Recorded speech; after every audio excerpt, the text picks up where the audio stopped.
Hello everyone, आज है 11 दिसंबर और आज इस वीडियो में हम बात करेंगे इंडियन ऑयल कॉर्पोरेशन के बारे में। 77 रुपीज़ का ये शेयर है और इंडियन ऑयल की अगर हम बात करने जाएं तो शेयर में हमें काफ़ी ज़्यादा उठापटक देखने को मिली ज़रूर है, लेकिन एक चीज़ तो ज़रूर है कि ये वो कंपनी है जो भारी भरकम डिविडेंड हर साल पे करती है।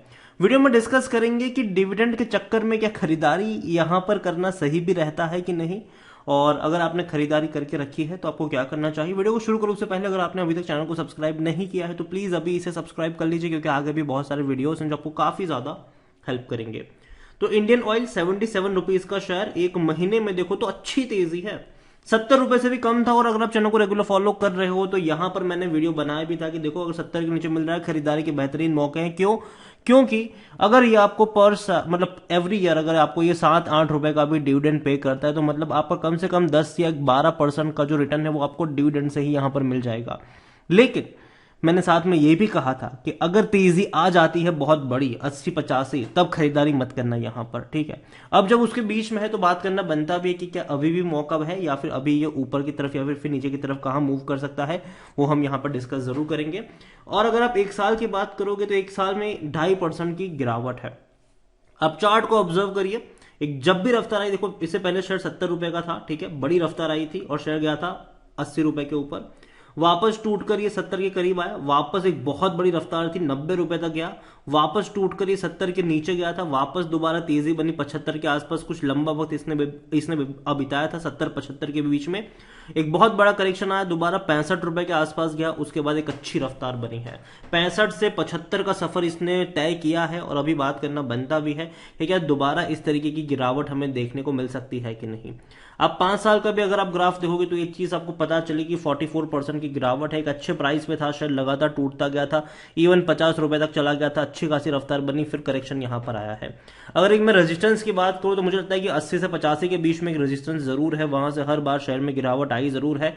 और अभी शेयर 77 का भी ट्रेड कर रहा है।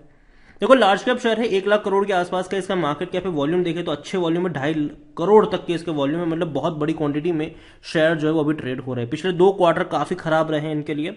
सितंबर क्वार्टर में तकरीबन 990 करोड़ का इनको लॉस हो चुका है, जबकि इससे पहले पिछले साल के सितंबर क्वार्टर में 6000 करोड़ का प्रॉफिट था। मतलब कंपनी को भारी भरकम नुकसान हुआ है। यहां पर अगर आप बात करो रेवेन्यू की तो 2,08,000 करोड़ से भी ज्यादा के इनके रेवेन्यू देखने को मिले थे सितंबर क्वार्टर में, जो इससे पहले के क्वार्टर में हालांकि 2,23,000 करोड़ थे, लेकिन पिछले साल 1,33,000 करोड़, मतलब कि रेवेन्यू में बहुत बड़ा जंप है, ठीक है। लेकिन दिक्कत कहां पर है? प्रॉफिट में दिक्कत है। कंपनी लॉस में आ चुकी है। जो अब तक भारी भरकम प्रॉफिट कमाती थी आज वो भारी भरकम लॉस का इसने दिखाया। लेकिन देखो कि टेम्पररी है, ठीक है, टेम्पररी है, जो भी है वो टेम्पररी है। वापस कंपनी दोबारा आपको प्रॉफिट करती नजर जरूर आएगी। और ऐसे में, और अगर हाँ, सरकार ने इनके लिए राहत पैकेज भी अनाउंस किया था। यहां पर अगर आप देखोगे तो 51.50% की होल्डिंग प्रमोटर के पास है। प्रमोटर मतलब कौन? गवर्नमेंट है। यहां पर एक भी शेयर गिरवी नहीं है। दूसरी ओर एफआईएल्स ने बहुत बड़ी बिकवाली करी, म्यूचुअल फंड ने भी बहुत बड़ी बिकवाली करी। 7.22% की होल्डिंग एफआईएल्स के पास है, 2.09% की होल्डिंग म्यूचुअल फंड के पास है, 8.97% इंश्योरेंस कंपनी, काफी बड़ी खरीदारी है।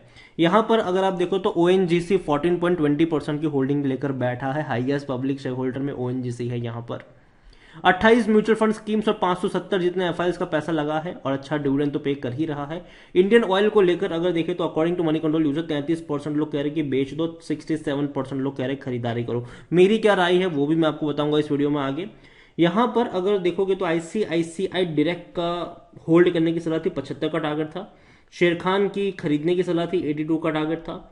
मोतीलाल ओसवाल की खरीदने की सलाह थी, 95 रुपीज का टारगेट है। और अगर मैं कह दूं कि ये जो टारगेट्स होते हैं वो 1 साल के टारगेट्स होते हैं, ना कि 2-3 महीने के होते हैं। कंपनी के डिविडेंड पे लॉट, क्योंकि भैया जाहिर सी बात है सबसे मेन पॉइंट यही है। तो कंपनी ने इस साल अगर आप देखोगे तो 2 बार इसने डिविडेंड पे किया है, पहले 4 रुपए फिर 2 रुपए 40 पैसे। पिछले साल 3 बार पे किया था, 3 रुपए, 1.5 रुपए, 5 रुपए। पिछले साल इसका जो डिविडेंड था वो 9 रुपए 50 पैसे का था कुल मिलाकर। इस बार डिविडेंड है 6 रुपए 40 पैसे का।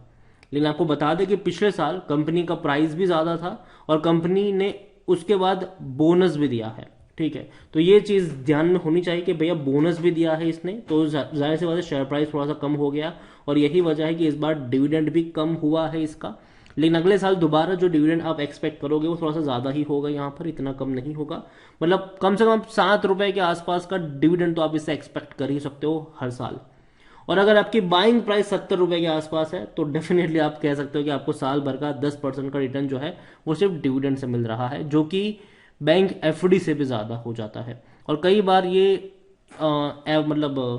जो म्यूचुअल फंड्स और एसआईपी है उसके बराबर हो जाता है। और यहाँ पर ये भी है कि भैया शेयर प्राइस में भी तो बीच बीच में आपको तेजी देखने को मिलेगी। रेवेन्यू अच्छे हैं, बेहतरीन रेवेन्यू है, 5,90,000 करोड़ के आसपास के रेवेन्यू फाइनेंशियल ईयर 2022 में देखने को मिले। प्रॉफिट की जहां तक अगर हम बात करें तो वो भी 24,500 करोड़ के आसपास के प्रॉफिट्स हैं, मतलब अच्छे प्रॉफिट्स कंपनी ने दिखाए थे। 2 साल बहुत अच्छे रहे, इनके प्रॉफिट्स में भी जो इम्प्रूवमेंट था वो आया जरूर था। 2020 थोड़ा सा खराब रहा। और देखो आप एक एग्जाम्पल आप यहाँ पे देख के समझो कि 2020 में इनको लॉस हुआ था, ठीक है, 3,240 करोड़ का, लेकिन उसके बाद के ही 2 सालों में एक बहुत ही बेहतरीन परफॉर्मेंस दिखा दिया इसने। तो इस बार भी जो फाइनेंशियल 2023 में क्या हुआ है कि पहले 2 क्वार्टर में लॉस हो चुका है, ठीक है, लेकिन याद रखिए ये टेम्पररी होता है, बाद में दोबारा एक बड़े रफ्तार, एक बड़ी तेजी, आप एक बड़े प्रॉफिट्स आप यहां पर देख सकते हो आने वाले दिनों में। इंडियन ऑयल खरीदारी करने का सही मौका नहीं है, कहना है टिकर टैप का। हालांकि पी रेशियो आपको बहुत सस्ता लगेगा, 4.32 का है ये। सेक्टर पी 13 के आसपास है। 61% एनालिस्ट कह रहे हैं खरीदारी करो, अच्छा dividend paying share, long term में पैसा बना है, करंट प्राइस भी कम है। शेयर होल्डिंग के बारे में अगर हम देखें तो प्रमोटर के पास ज्यादा होल्डिंग है, यहाँ पर 2.09 म्यूचुअल फंड्स, 9.29 डोमेस्टिक के पास है। एफआईएस के पास भी यहाँ पर 7.22% की होल्डिंग देखने को मिली है। और यहां पर देखो तो अदर्स के पास बहुत ज्यादा होल्डिंग है, 24.79% की होल्डिंग अदर पार्टीज के पास है। रिटेल इन्वेस्टर के पास 5.11% की होल्डिंग देखने को मिल रही है।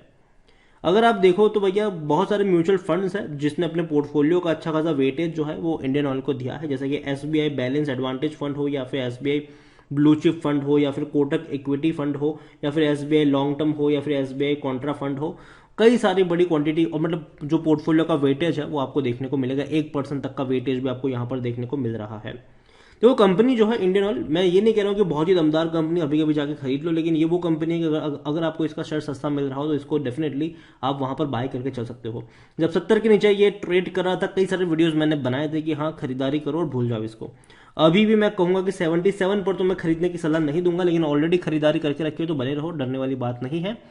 थोड़ा बहुत जो टाइम पीरियड इसका होगा वो अप्स एंड डाउन्स वाला रहेगा। ग्लोबल मार्केट जो थोड़ा सा अच्छे सिचुएशन से तो गुजर नहीं रहा है, लेकिन मुझे लगता है कि इंडियन ऑयल में क्या होगा यहाँ पर कि शायद थोड़ी बहुत प्रॉफिट बुकिंग आप आने वाले दिनों में एक्सपेक्ट कर सकते हो। और अगर ये शेयर आपको 70 रुपए के आसपास मिलता है तो वहां पर आप चाहो तो ऐड कर सकते हो, खरीदारी करके चल सकते हो।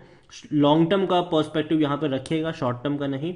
वीडियो को यहीं पे एंड करूंगा। पसंद आया हो तो लाइक करो, शेयर करो, चैनल अगर पहली बार है तो प्लीज सब्सक्राइब करें।